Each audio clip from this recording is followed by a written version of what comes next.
warahmatullahi wabarakatuh. Sebelumnya perkenalkan, nama saya Mutia Nabila dan beserta rekan saya Wiwin Saputra. Di sini kita akan tanya jawab seputar ilmu mantik.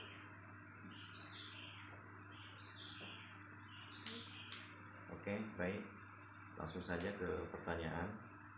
Pertanyaan yang pertama, ada berapa bentuk kias yang dapat digunakan? Ya. Silakan. Baik, menurut akal setiap syakal atau bentuk mempunyai 16 dorob. Dorob itu kondisi atau keadaan. Jadi jumlah ini merupakan hasil perkalian dari mukadimah sugro dan mukadimah kubro, yaitu ada kuliah, juz'iyah, salibah, dan mujabah. Jadi tiap-tiap syakal atau bentuk mempunyai 16 dorob atau kondisi, sedangkan semuanya ada 4 syakal.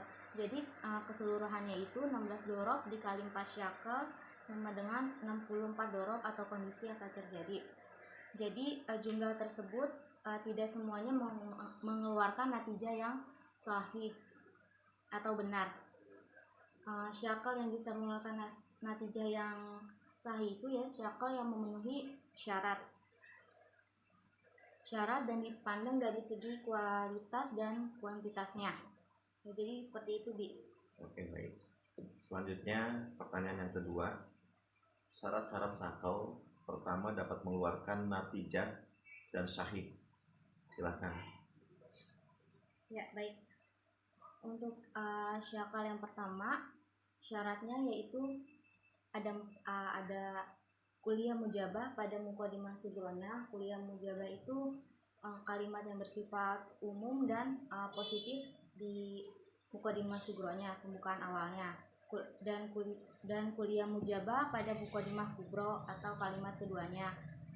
Dan natijahnya itu berbentuk kuliah mujabah juga. Selanjutnya syarat yang kedua yaitu kuliah mujabah pada mukadimah sugro, kuliah salibah pada mukadimah kubro. Kuliah salibah itu kalimat yang bersifat universal tapi dia bersifat negatif, dan natijah atau kesimpulannya yaitu kuliah salibah. Selanjutnya syarat yang ketiga itu juz'iyah mujabah. Juz'iyah itu bersifat sebagian, mujabah itu positif pada mukadimah sugronya. Lalu kuliah mujabah pada mukadimah kubronya, dan natijahnya itu kesimpulannya itu berupa juz'iyah mujabah. Selanjutnya syarat yang keempat untuk mengeluarkan natijah yang sahih itu ada mujabah juz'iyah pada mukadimah sugro, kuliah salibah pada mukadimah kubro, dan natijahnya yaitu juz'iyah salibah. Juz'iyah salibah di sini itu dia menetapkan sebagian dan kalimatnya bersifat negatif. Di sini aku akan beri contoh. Semua siswa berhak mengikuti ujian.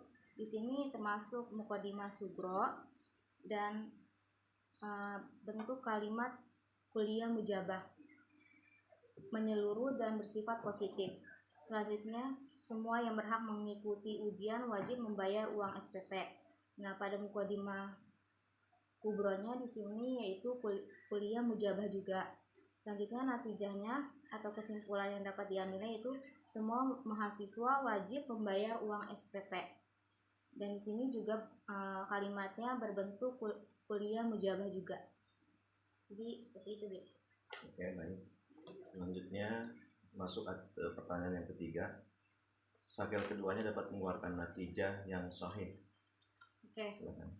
Selanjutnya pada bentuk syakal kedua, syarat-syarat agar natijahnya itu bisa menarik kesimpulan yang sahih. Ialah mukadimah kubronya itu harus kuliah atau menyeluruh, sedangkan kaifnya harus berbeda. Artinya jika dalam mukadimah sugro mujabah, maka dalam mukadimah kubronya yaitu salibah dan sebaliknya. Adapun yang dapat mengeluarkan natijah yang sahih dari syakal kedua ini ada 4 dorob. Baik. Yang pertama itu kuliah mujabah. pada mukodimah sugro, pada mukodimah kubronya yaitu kuliah salibah, dan natijahnya itu berbentuk kuliah salibah juga. Terus syarat kedua, kuliah salibah pada mukodimah sugro, kuliah mujabah pada mukodimah kubro, dan natijahnya atau kesimpulannya berbentuk kuliah salibah. Syarat yang ketiga, juz'iyah mujabah pada mukodimah sugronya, lalu pada mukodimah kubronya yaitu kuliah salibah, dan pada natijahnya yaitu juz'iyah salibah. Selanjutnya syarat yang terakhir yaitu juz'iyah salibah pada mukodimah sugro, kuliah mujabah pada mukodimah kubro, dan natijah juz'iyah pada dan natijahnya yaitu berbentuk juz'iyah salibah. Di sini ada contohnya. Pada mukodimah sugronya berbentuk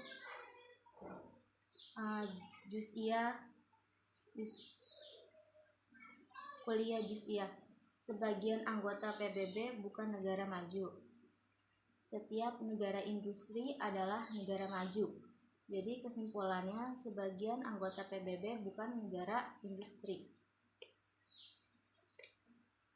Baik, selanjutnya. Oke, selanjutnya pertanyaan yang keempat. Sakel ketiganya dapat mengeluarkan natijah yang sahih. Silakan. Ya. Baik, untuk bentuk syakel ketiganya yaitu mempunyai syarat. Yang pertama itu kuliah mujabah pada mukodimah sugro, kuliah mujabah pada mukodimah kubro, dan natijahnya yaitu berupa juz'iyah mujabah. Kalimat sebagian yang bersifat positif. Selanjutnya yaitu syarat selanjutnya, kuliah mujabah pada mukodimah sugro, kuliah salibah pada mukodimah kubro, dan natijahnya berupa juz'iyah salibah. Syarat yang ketiga yaitu mukodimah sugronya juz'iyah mujabah, mukodimah kubronya itu kuliah mujabah, dan kesimpulannya itu juz'iyah mujabah. Syarat selanjutnya, mukodimah sugronya itu kuliah mujabah, mukodimah kubronya itu mujabah juz'iyah, dan natijahnya itu juz'iyah mujabah. Oke, syarat selanjutnya kuliah mujabah pada mukodimah sugro, selanjutnya juz'iyah mujabah pada mukodimah kubro, natijahnya berupa juz'iyah mujabah. Selanjutnya kuliah mujabah pada mukodimah sugro, juz'iyah salibah pada mukodimah kubro, dan natijahnya berupa juz'iyah salibah. Selanjutnya juz'iyah mujabah pada mukodimah sugro, kuliah salibah pada mukodimah kubro, dan natijahnya yaitu berupa juz'iyah salibah. Nah, contohnya di sini ada semua hewan bergerak. Di sini termasuk kuliah mujabah karena menyeluruh dan kalimatnya bersifat positif. Terus sebagian hewan bukan manusia, sebagian yang bergerak bukan manusia. Nah, natijahnya di sini yaitu juz'iyah mujabah karena bersifat menetapkan sebagian dan bersifat positif. Ya, untuk selanjutnya pertanyaannya. Selanjutnya pertanyaan yang kelima. Sakel keempatnya dapat mengeluarkan natijah yang sahih. Silakan. Nah, untuk syakel keempat atau bentuk keempat dalam kias juga bisa mengeluarkan natijah yang sahih itu yang A, syaratnya kuliah mujabah pada mukodimah sugronya, kuliah mujabah juga pada mukodimah kubronya, dan natijahnya berupa juz'iyah mujabah. Yang B, kuliah mujabah pada mukodimah sugro, juz'iyah mujabah pada mukodimah kubro, dan natijahnya berupa juz'iyah mujabah. Yang C, kuliah salibah pada mukodimah sugro, kuliah mujabah pada mukodimah kubronya, dan natijahnya berupa kuliah salibah. Oke, yang D atau selanjutnya yaitu kuliah mujabah pada mukodimah sugronya, kuliah salibah pada mukodimah kubronya, dan natijahnya berupa kuliah salibah.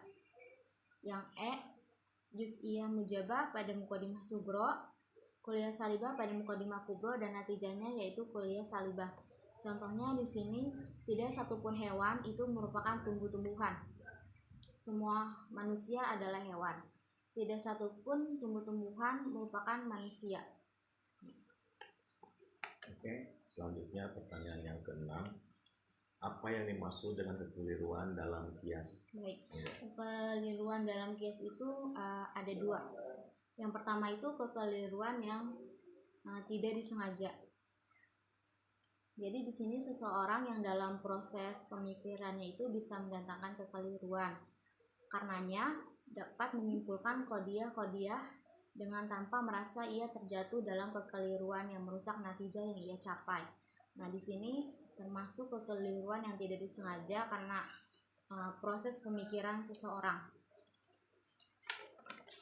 Nah, selanjutnya itu ada yang kekeliruan secara disengaja. Jadi kadang kekeliruan ini dibuat oleh musuh yang sengaja menjatuhkan lawannya dalam kekeliruan agar bisa mengalahkan lawannya. Nah, itu disebut dengan kekeliruan yang disengaja. Gitu, Bi. Oke, baik. Nah, sekarang untuk lebih detailnya, sebutkan macam-macam kekeliruan dalam kias. Nah, di dalam buku mantik kekeliruan terdapat dua macam. Yang pertama yaitu dalam bentuk dan kekeliruan dalam materi. Kekeliruan dalam bentuk ini kekeliruan yang disebabkan oleh kekeliruan salah satu syarat di dalam kiasnya, Bi. Nah, selanjutnya untuk kekeliruan materi itu dia disebabkan pada materi kias. Artinya di dalam kodiah atau kalimat yang disusunnya itu tidak ada kekeliruan dan tidak disebabkan oleh kekeliruan dari salah satu syaratnya. Ya, gitu, Bi. Oke, selanjutnya pertanyaan yang ke-8. Sebab-sebab kekeliruan dalam bentuk. Kekeliruan di dalam bentuk itu mempunyai beberapa sebab. Yang pertama, hat ausot. Hat ausot itu adalah kata yang diulang di muqaddimah sugro dan muqaddimah kubro. Jadi hat ausotnya merupakan lafaz bersekutu atau mustarak yang dipergunakan dalam salah satu dari dua muqaddimah atau pembukaan dengan satu makna dan dalam makna lain. Jadi di dalam hat ausotnya ini dia mempunyai makna yang berbeda tapi katanya sama seperti itu. Selanjutnya bahwa hat ausot dan hat asgor menggunakan dua nama sinonim. Selanjutnya menggunakan hat ausot dan hat asgor menggunakan dua nama sinonim pada syakal kedua. Selanjutnya membentuk konklusi atau kesimpulan atau natijahnya berupa kuliah mujabah atau kalimat positif atau salibah dari syakal ketiga. Selanjutnya menarik kesimpulan atau natijah berupa mujabah kuliah atau mujabah juz'iyah. Kalimat yang menyatakan sebagian dari bentuk kedua. Selanjutnya itu menarik kodiah, menarik kesimpulan kodiah muqaddamnya berdasarkan atas pengecualian tali. Seperti itu, Bi. Oke. Selanjutnya pertanyaan yang ke-9. Sebab-sebab kekeliruan dalam materi. Tadi kan dalam bentuk, sekarang dalam materi. Ya. Kalau di dalam materinya, sebab-sebabnya itu yang pertama menetapkan setiap situasi individu tertentu diberikan kepada situasi individu lainnya. Di sini bisa diartikan jadi menyamaratakan kondisi satu dengan kondisi lainnya. Selanjutnya menetapkan sesuatu secara khusus terhadap hukum yang ditetapkannya kepadanya secara umum. Selanjutnya menetapkan sesuatu secara umum terhadap hukum yang ditetapkan kepadanya dalam keadaan khusus. Selanjutnya menjadikan sesuatu dengan potensinya pada tempat sesuai karakternya. Selanjutnya memberikan kepada jenis hukum nau dan berpegang pada yang terkenal atau terlalu fanatik pada yang terkenal gitu. Nah, contohnya di sini ada meminum susu. Contoh yang berpegang pada terkenalnya di sini ada meminum susu dengan durian adalah memabukkan. setiap yang memabukkan adalah dilarang. Jadi meminum susu dengan durian adalah hal yang tidak dilarang. Selanjutnya. Oke, yang terakhir ini sebab-sebab kekeliruan. Baik, di dalam sebab-sebab kekeliruan ini ada beberapa. Yang pertama, terburu-buru dalam menetapkan suatu keputusan. Jadi kita tidak mencari lebih detailnya, tidak mencari dari sumber-sumber lainnya, jadi langsung terburu-buru dalam menetapkan suatu keputusan. Terus mudah percaya, biasanya mudah percaya omongan orang atau berita-berita yang memang belum digali lagi kejelasannya. Selanjutnya berpihak pada satu pendapat. Selanjutnya kecenderungan dan syahwat atau nafsu, senang berbeda dan berselisih. Selanjutnya mudah senang terhadap sesuatu yang mengagumkan, dan tidak bisa meneliti akibat dari sesuatu. Jadi gitu Bi, sebab-sebabnya. Jadi tadi sebab-sebab kekeliruan ada 3 ya. Okay. Ada kurang lebih ada 7. Ada 7 sebab-sebab kekeliruan. Okay. Jadi udah lengkap sudah 10 pertanyaan yang kami sampaikan. Monggo disebutkan.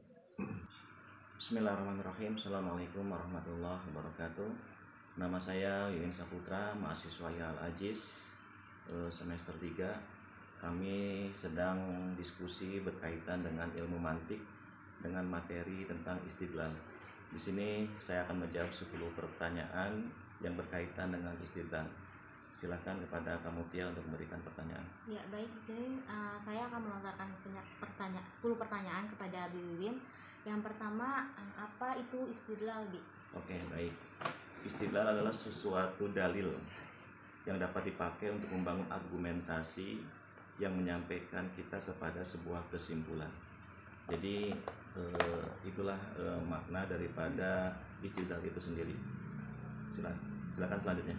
Ya, jadi setelah itu pasti ada macam-macamnya. Nah, istidlal itu macam-macamnya apa aja, Bi? Oke, baik. Macam-macam istidlal kias yaitu penuturan dari 2 qadriyah yang jika qadriyah itu benar dan mendapatkan kesimpulan. Contoh, semua kangkung adalah sayuran.